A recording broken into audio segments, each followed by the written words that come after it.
The fire hadn't stopped raining for 3 hours. Not rain in the traditional wet sense, but combustive debris shed from the ruptured orbital station above, falling in languid, spiraling arcs that sizzled on impact. The sky was a migraine of red and violet streaks, pierced with blinking hazard beacons and the occasional tumbling oxygen tank that hadn't yet realized it was no longer needed. Ryger Holt squinted up at the commotion and chewed the end of a protein ration stick that tasted vaguely of regret. His boots crunched over shattered crystallcrete and polymer roots of a once harmonious biodome, now a smoking memorial to interstellar diplomacy gone sour. He heard her before he saw her. Not words, not a voice, just a breath, a staggered, clicking intake that reminded him of a faulty valve trying to self-correct. He stepped over a fused skeleton of a recon drone and followed the sound, past a crumpled banner still bearing the words Unity Conference. Bridging species, sharing suns. Ironic, considering someone had bridged this place with plasma torpedoes. She was curled beside the husk of a diplomatic skimmer, half buried in mineral dust and wreckage, her pale skin stained with engine soot. Long, delicate ears arced back through tangled black hair, twitching at the sound of his approach. He paused. She blinked slowly, eyes violet and glassy, but sharp behind the pain. The kind of sharp that made you feel like your excuses were already irrelevant. Rieger sighed. "Well, damn," he muttered, dropping to a crouch. "You don't look like you're about to hand me a coupon for a free escape shuttle, huh?" She didn't answer, obviously, but her gaze narrowed just enough that he suspected she understood sarcasm on a genetic level. "Right. No sudden movements." He carefully slid his rifle over his shoulder, raising his hands like she might explode into teeth. "I'm not a bounty hunter or a scavenger. I mean, I'm technically both, but not right now. Right now, I'm just a guy who got stuck in a planetary barbecue." Still no answer. Her chest moved, shallowly. One leg was twisted unnaturally, armor singed at the joint. Her wrist blinked with foreign tech. Smooth, glowing runes pulsing in a rhythm that did not belong to any Terran dialect. Ryger scratched his beard. "Well, you're not screaming. That's a start." He knelt beside her. The air shimmered with heat and distortion, smelling of ozone and melted ethics. She flinched when he touched her shoulder. Not from pain, from habit. He lifted her slowly, arms straining not from weight, but from the sheer surrealism of the act. No one touched alien survivors anymore. Not after the incident on Valsera Prime. Not after the data leach outbreak. Not after the Senate decided that fear was cheaper than compassion. Her armor felt cool against his arms. Too cool. Life signs low. "You're lucky I'm a sucker for lost causes," he muttered. Behind him, a sand-wheeled cargo transport exploded in an enthusiastic mushroom of flame. A metal foot spun lazily through the air and landed near his boot. He regarded it. Classy exit. He staggered through the wreckage, carrying her toward the shattered edge of the compound, where his shuttle, Rust Bucket's regret, waited under a camouflage tarp of questionable structural integrity. The shuttle greeted him with a disappointed chirp. "Unauthorized organic detected." "She's with me," Ryger grunted, bumping her head against the hull accidentally. "Sorry, I meant to be gallant." "Gallantry is not a recognized medical protocol," the ship replied. "Neither is snark. Let me in." The hatch sighed open. Inside, the lighting flickered in moods ranging from sulky to migraine-inducing. Ryger laid her gently on the med bench, ignoring the way the scanner beeped once, and then pretended to crash. Yeah, he muttered. "Just run the diagnostics." The ship whirred. Genetic data unrecognized. Biological matrix inconsistent with registered species. Also, she might be leaking. "She's bleeding, you cultural vacuum." "I'm a starship, not a therapist." Rieger pulled off his jacket and used it to cushion her head. He fetched the emergency field kit, knocked over 2 crates, stubbed his toe, and cursed in 4 languages.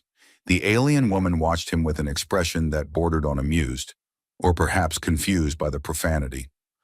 "I know what I'm doing," he said unconvincingly. "You're going to be fine. Probably." He worked on her leg first.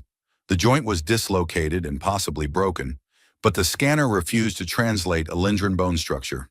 He did what he could, braced it, stabilized the pulse, and applied nanogel with the precision of a drunk octopus.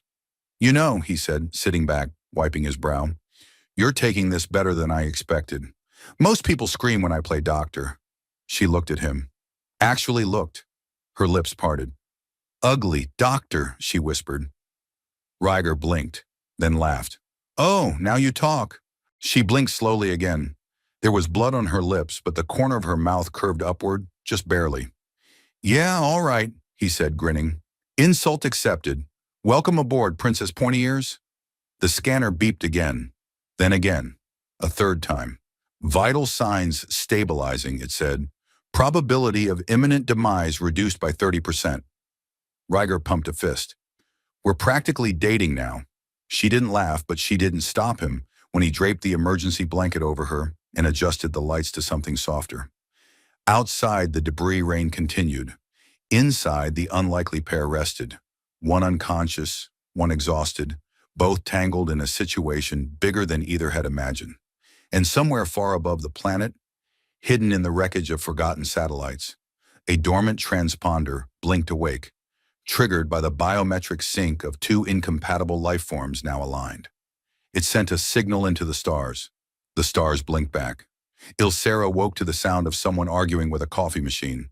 Not yelling, arguing, full sentences, accusations, threats of legal action. "You know you're an appliance, right?" Rigar's voice carried through the cramped quarters of the shuttle.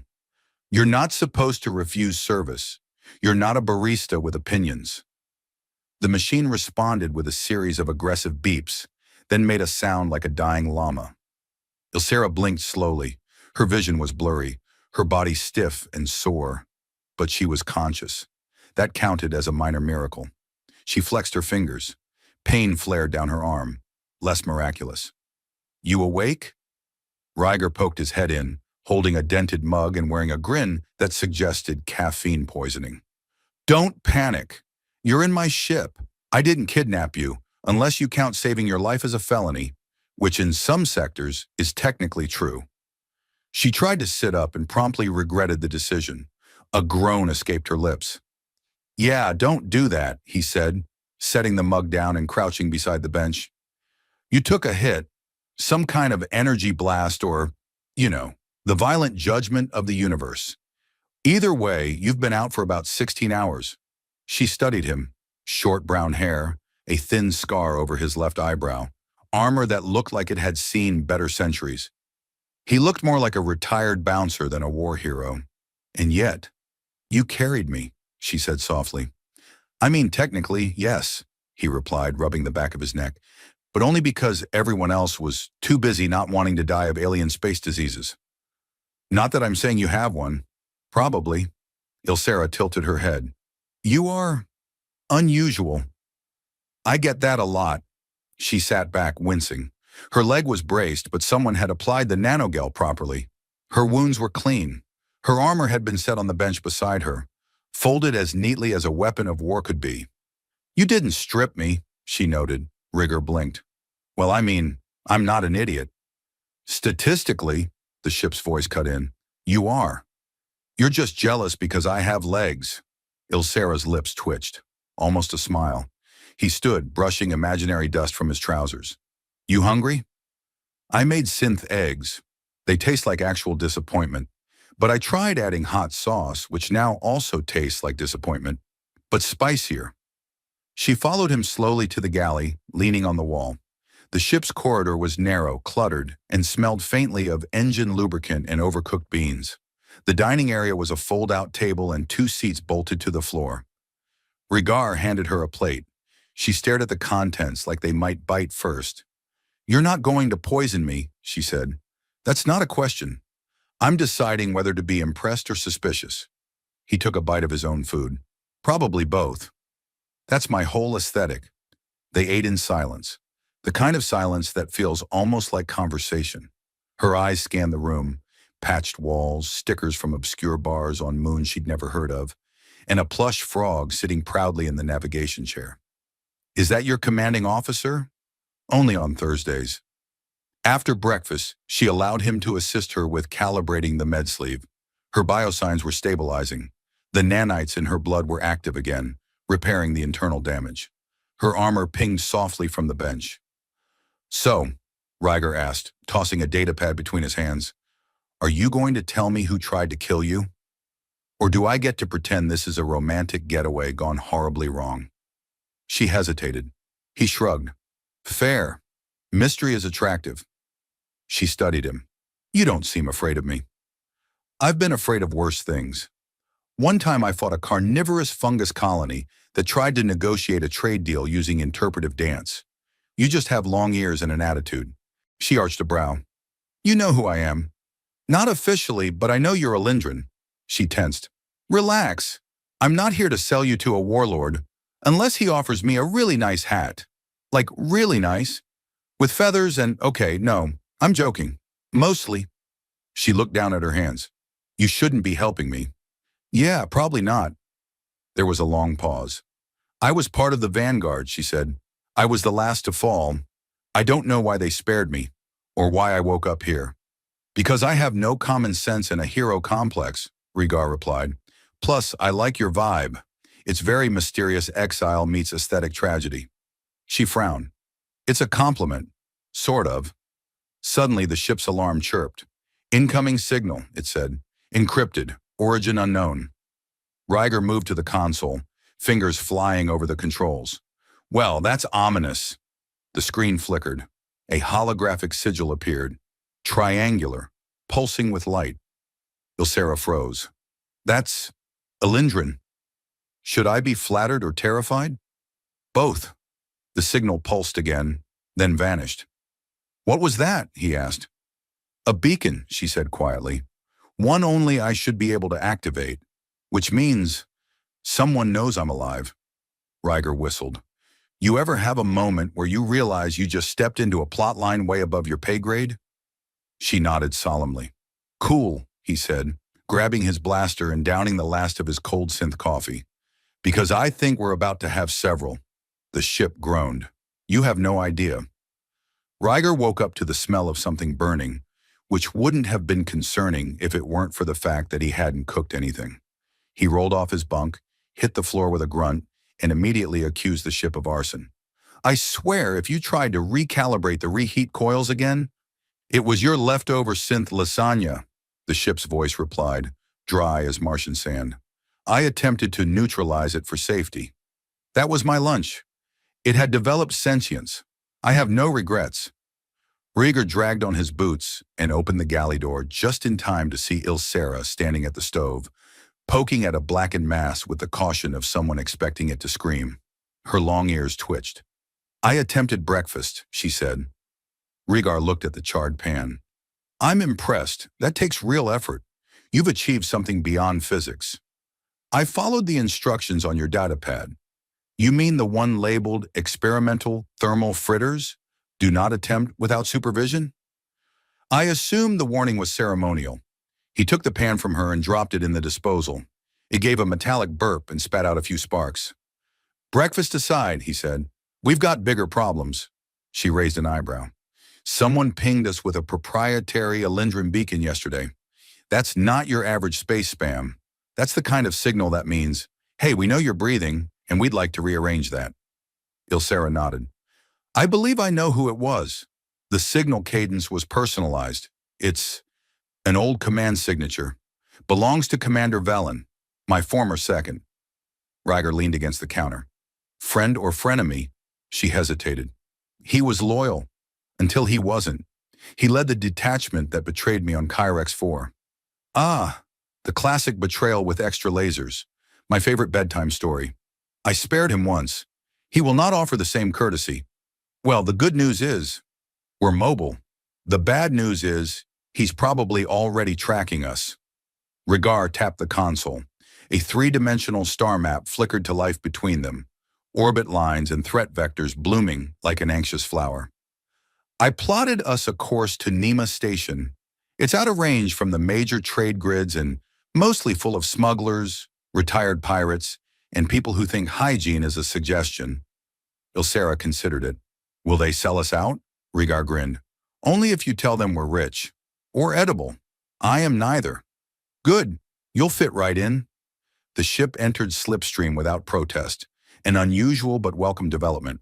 Outside, the stars twisted into ribbons of blue and white, the hull shivering slightly as space-time gave them a gentle, physics-defying nudge. Inside, Ryger ran diagnostics while Ilsera cleaned her weapons. She moved with quiet precision, every movement efficient and controlled. She hadn't spoken much since the beacon, and Ryger respected the silence. Mostly. "You know," he said finally, "I've had a lot of odd jobs. Courier runs, freelance extraction, once even did security for a band called Cosmic Lettuce. But this," he waved vaguely, "this is new. Running with a fugitive alien noble while being stalked by her ex-co-worker with homicidal tendencies." Ilsera didn't look up. "We weren't co-workers. We shared a chain of command, and I outranked him." "See, now you're just bragging." She paused, then said, "You are aware of the political ramifications if I am found?" "Oh yeah, we're talking full-blown interstellar incident. Senate debates, smug protest songs, possibly even a dramatic montage on Galactic news?" She raised an eyebrow. "And you're still helping me?" "I already committed the felony of carrying. May as well see where it leads." The ship chimed. "Approaching Nema Station," it announced.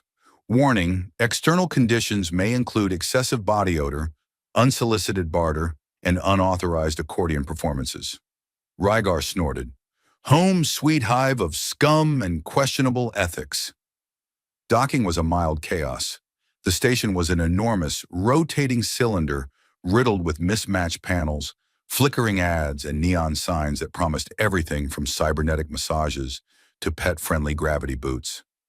Ilsera adjusted her cloak, ears tucked back beneath the hood, and followed Rygar through the entry gate. The interior smelled like fried grease, engine coolant, and desperation. Rygar greeted it like a long-lost cousin. They headed to a vendor known only as Bunk, a 10-eyed reptiloid who sold illegal transponders and smoothies with the same level of enthusiasm. "Ryger Holt," Bunk croaked. "Still alive. Disappointing." "Love you too, Bunk. I need a code breaker and an anti-trace patch. Preferably something that won't explode on handshake." Bunk eyed Ilsera. "New friend?" "Don't get ideas," Rygar warned. "She eats people who ask too many questions." Ilsera nodded solemnly. "Only the noisy ones." Bunk blinked 3 eyes out of sync and handed over the goods. "No refunds." They left with their purchases and minimal bloodshed. Back at the ship, Ryger installed the patch, while Ilsera monitored external chatter. They didn't talk about what came next, but both of them knew. She stood beside him later, watching the stars realign beyond the viewport. "You know he'll find us," she said. Rygar leaned back in his chair. "Probably." "And when he does?" Rygar looked at her and smiled. That infuriating, tired, heroic grin. "Then we improvise. Loudly." The stars pulsed silently around them. Somewhere out there, danger brewed, but so did a strange and stubborn camaraderie, built on cracked armor, bad jokes, and the kind of loyalty that didn't ask for permission. Ilsera didn't smile, but she stayed. The warning lights flickered, casting brief shadows across the cramped bridge as Rygar stared at the holographic readout, his fingers tapping a rapid rhythm against the console. "You'd think with all the tech we have, someone would have invented a stop being followed button," he muttered. Ilsera stood beside him, her long ears twitching slightly, eyes narrowed in concentration. "If they did," she said quietly, "it would probably be classified under intergalactic espionage crimes, which means we'd be on every wanted list in 3 sectors instead of 2. Ryger grinned. "So the button's a trap." "Got it." The screen showed an incoming fleet, a handful of sleek black ships cutting through hyperspace trails like sharks smelling blood. "That's Velen's signature, all right," Ilsera said. "Faster than anything on the official registry, armed to the teeth with prototype weaponry." Ryger sighed. "Well, if he's coming for a rematch, we better be ready. I'd hate to lose my undefeated streak of barely escaping death." Ilsera shot him a look that suggested his streak was less than impressive. "Barely counts as surviving." "Details, details."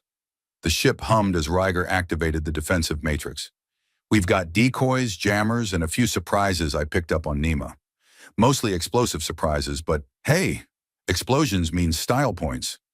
Ilsera adjusted the energy pulse rifle strapped to her back. Style points are irrelevant when your life is at stake. Hey, I'm betting on charm and dumb luck. He winked. A sudden alert interrupted the banter. Incoming hail. Channel open. The flickering hollow face of a silver-haired woman appeared. Her eyes were sharp, calculating. Commander Velen, Ilsera said through clenched teeth, still handsome in that dangerously untrustworthy way. Velen's voice was calm but cold. Ilsera, your games end now. Surrender and no harm will come to you. Rigger snorted. Yeah, right. And I'm the Emperor of Saturn. Ilsera's eyes narrowed. Why do you want me? To restore order. Your betrayal fractured the vanguard. You endangered the Empire's future. I saved lives. By running away, you made a mockery of our cause. Ilsera stepped forward. I chose survival over pointless martyrdom. Velen's eyes flickered. You chose cowardice. I won't let you hide. Ryger cut in. Well, if you want a friendly chat, maybe try a less ominous method, like a bouquet of explosives or interpretive dance. Velen's hologram faltered. You'll regret this. The channel closed. Ilsera turned to Rygar. We need allies. Rygar grinned. I know just the place. They set course for the Orbital Bazaar, a sprawling megastructure where everything could be bought, sold, or stolen.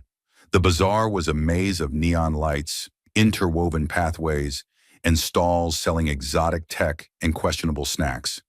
Ilsera's ears twitched as they landed. I've been here before.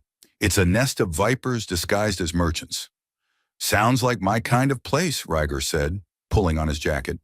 They navigated the crowds, dodging a street vendor selling gravity-defying hats and a robot trying to sell them dubious insurance plans. Ryger stopped at a shadowed corner where a figure waited, slim, with cybernetic eyes that glowed faintly. This is Zara, he whispered. Codebreaker, info broker, and occasionally a sarcasm machine. Zara grinned. And you brought me what? Another walking disaster. Ilsera folded her arms. I'm not a disaster. Zara raised an eyebrow. That's what they all say. Rieger handed her a data chip. I need you to trace Velen's fleet, find their weaknesses. Zara plugged in the chip, eyes scanning the streams of data. Well, they're fast, well-armed, and fanatically loyal. Charming bunch. Ilsera smirked. Sounds like a dream team. Lucky you, Zara said. But there's one weak spot. A prototype weapon system still in testing. It overheats under sustained fire. Ryger clapped his hands. Explosions! Style points! Ilsera smiled for the first time in days. We have a plan. Back on the ship, they prepared. Ilsera calibrated her weapons, Rygar rigged the ship's weapon systems, and Zara interfaced with the ship's controls remotely. The tension was high, but beneath it, a current of humor kept the darkness at bay. Ready for round two? Ryger asked. Ilsera nodded. Let's give Velen a show. As the enemy fleet closed in, the ship's systems hummed with new life. They weren't just running anymore. They were fighting back. And maybe, just maybe, they'd rewrite their fate with a few sparks and a lot of stubborn courage. The final alarm blared, a cacophony of warnings and flashing lights that Ryger pretended not to hear. He was busy fiddling with a console that looked older than most of the stars outside the viewport. Come on, old girl, he muttered. Don't embarrass me in front of the galaxy.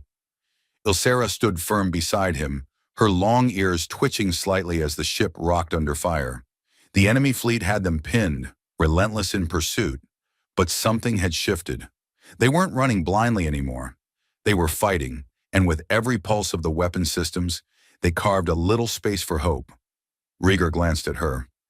You sure you're not secretly some kind of super soldier? Because you're making this look way too cool for someone who was practically space roadkill a week ago. Ilsera shot him a sideways smile. I prefer the term strategic survivor. He laughed, a short bark that cut through the tension. Strategic survivor it is. I think I'm going to steal that for my next tattoo. A sudden jolt threw them both off balance. Incoming! Ryger shouted, activating the shields just as a volley of energy blasts hammered the hull. The ship groaned, systems flickering, but holding. Ilsera tapped her comm unit. Zara, status. Firing up the override protocols now, came the reply, her voice crisp through the static. You've got a 37.8% chance of survival and a 62.2% chance of utter glorious chaos. My kind of odds. Great, Riker muttered. I always like my chaos with a bit of glitter. They dodged and weaved through the debris field, every maneuver tighter than the last. Velen's fleet pressed harder, but the heat signature on the enemy flagship began to climb, a direct result of Zara's hacking and Rygar's rigged weaponry. Ilsera focused her energy pulse rifle, picking off the smaller ships that closed in too fast. You know, she said between shots, if we survive this, I owe you more than just my life. Rygar grinned. I accept gifts, bribes, and the occasional awkward hug. Don't push your luck. The flagship's overheating weapon system sparked and exploded, sending a shockwave that rippled through the enemy fleet. Confusion blossomed like a supernova. The ships began to falter, retreating or breaking formation. Velen's hologram flickered into view on their console, frustration clear. You may have won this battle, but the war is far from over. Ilsera met his gaze steady. Number the war ended when you chose fear over loyalty. Rygar chuckled. Also, you're really bad at hiding. The channel cut. Silence fell, heavy but healing. Ilsera lowered her rifle, the fight draining out of her. I never thought I'd make it this far. You didn't just make it, Rygar said softly.